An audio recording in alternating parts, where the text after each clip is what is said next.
महाराष्ट्राच्या सत्ता संघर्षाची आज सुप्रीम कोर्टात सुनावणी होणार आहे. सरन्यायाधीश धनंजय चंद्रचूड, न्यायमूर्ती पारडीवाला, न्यायमूर्ती मनोज मिश्रा यांच्या खंडपीठासमोर ही सुनावणी होणार असल्याने उद्धव ठाकरे आणि एकनाथ शिंदे यांचं भवितव्य या निर्णयावर अवलंबून आहे.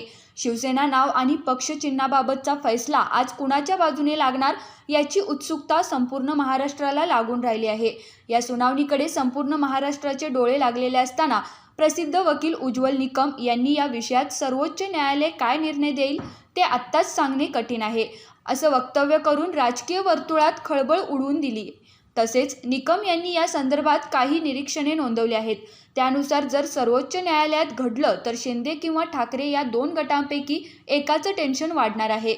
निवडणूक आयोगाने शिवसेनाबाबत जो निर्णय दिला आहे तो निर्णय कायद्याच्या कसोटीत योग्य की अयोग्य हे तपासले जाईल.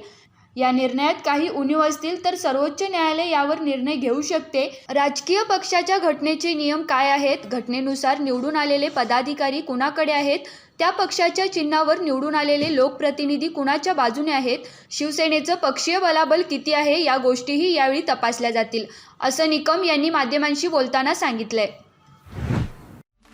अशाच ताज्या आणि महत्त्वाच्या घडामोडी पाहण्यासाठी तारा न्यूजला लाईक करा, सबस्क्राईब करा आणि बेल आयकॉनला क्लिक करा.